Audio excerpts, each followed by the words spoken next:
Assalomu alaykum barchaga sizlarni kanalimda ko'rib turganimdan xursandman. Sizlardan yana doktor Erkin Ergashev. Bugungi mavzuimiz uyqusizlik sabablari va uy sharoitida qanday davolash usullari uyquni bir me'yorga tushirish haqida bo'ladi. Xo'p, bundan mavzuni boshlashdan avval sizlarga aytib o'tmoqchiman. O'tgan videoda to'liq aytganman, undan kelib chiqadigan 5 ta eng xavfli kasalliklar haqida. Ya'ni uyqusizlikdan kelib chiqadigan 5 ta eng xavfli kasalliklar haqida. Bugungi mavzuyimizda 5 ta oddiy usul aytaman. 5 ta eng xavfli kasallikni oldini olish uchun 5 ta eng oddiy usullar. Faqat men 90% javob beraman. Mana shu usullar bilan siz bemalol uyquni me'yorlashtirsangiz bo'ladi. Qolgan 10% o'zingizga bog'liq. Qo'llash, qo'llamasligingiz. Tashab qiladigan bo'lsangiz, qilib o'tirmang.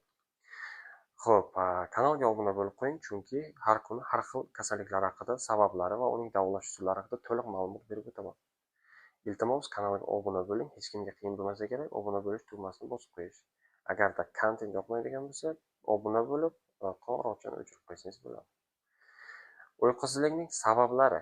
Birinchisi, ko'pchilik nega uxlay olmayotganligini ham tushunmaydi. Aslida buning sabablari juda oddiy. Faqat ularga e'tibor qaratish zarur. Ikkinchisi, asabiylashish va stress. Kunning ikkinchi yarmida ko'p o'ylash, tashvishlanish, asabiylashish miyani tinchlanishiga yo'l qo'ymaydi. Natijada uxlay olmaysiz. Uchinchisi, telefon va televizor nuri. Yotishdan oldin telefonga tikilib yotadiganlar hozir juda ko'pchilikni tashkil etyapti. Shunda Instagramga kiryaptilar, ketdi-da u yog'i. Videoni davom etadi. Soat 1 bo'lsa ham, 2 bo'lsa ham davom etaveradi bu. To ko'z charchab uxlamaguncha. Zarari ko'p. Miyani zarari bor. Miyani charchatadi, ko'zni charchatadi, xiralashtiradi. Uyquni buzadi. Uchinchisi bugungi mavzuyimiz-ku. Xo'p, yotishdan oldin telefonga tikilib yotadiganlar ko'pchilik tashkil etyapti, biroq ekranlar chiqaradigan nurlar uyqu gormoni, ya'ni melatoninning ishlab chiqarishiga to'sqinlik qiladi.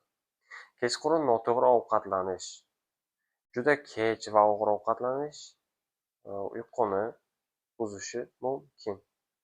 Ayniqsa qahva, qora choy, shokolad, gazlangan ichimliklar uyquni haydab yuboradi. Mana energetiklar haqida to'liq ma'lumot berib o'taman, albatta keyingi videoda. Zararlari, salbiy tomonlari haqida. Jismoniy faollik yetmasligi yoki ortiqchaligi. Agar kun davomida umuman harakat qilmagan bo'lsangiz, tanangiz charchamaydi va uyquga ehtiyoj sezmaysiz.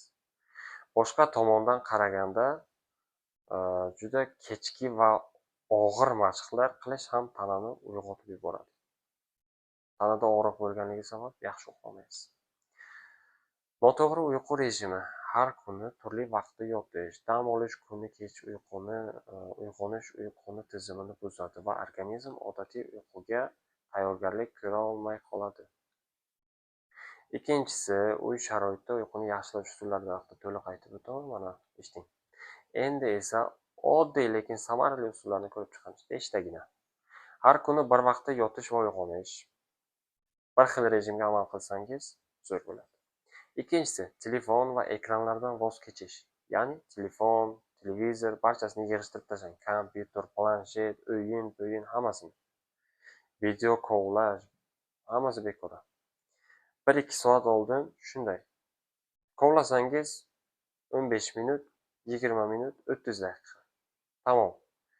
Keyin kompyuterni ham hammasini zaryadga qo'ying, yoting. U bezovta bo'lib, buni SMS keldi, boshqa keldi deb qarash shart emas. Tinchlantiruvchi ichimliklar ichish. Bamashka yoki yalpiz choyi, iliq sut yoki asal bilan suv bular asablarni tinchlantirib, uyquni yaxshilaydi. Yotishdan oldin yengil mashqlar yoki nafas olish texnikalarini bajarib ko'ring, yordam beradi.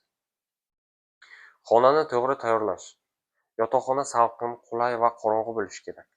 Yostiq va matras ham sizga qulay bo'lishi kerak. Chunki agar qulay bo'lmasa, sizga noqulaylik tug'dirsa, yaxshi uxlay olmasligingiz mumkin. Tinch. Ya'ni 5 ta bo'ldi. 5-inchisi, tinch va osoyishta muhit yaratish. Uxlashdan oldin tinch musiqa eshitish, kitob o'qish yoki iliq vanna qabul qilish miyani tinchlantirib, tezroq uxlab qolishga yordam beradi. Xo'p, bundan barchasidan xulosa qilib aytganda shuki, uyqusizlik jiddiy muammo hisoblanadi. lekin uni to'g'ri yondashuv bilan hal qilsam bo'ladi. Asosiysi uyqu gigiyenasiga rioya qilish kerak va tanaga to'g'ri dam berish kerak. Kuniga 7-8 soat uyqu norma sog'lom inson uchun. Agar sizda ham shu muammolar bo'lsa, yuqoridagi usullarni sinab ko'ring va natijalaringizni izohlarga yozib qoldiring. Video yoqqan bo'lsa, iltimos obuna bo'lib qo'ying, like tugmasini bosib qo'ying. Keyingi videoda ko'rishguncha sog'-salomat bo'ling. Sizlar bilan doktor Erkin Ergashev bo'ldi. Keyingi videolarda albatta uchrashguncha sog'-salomat bo'ling.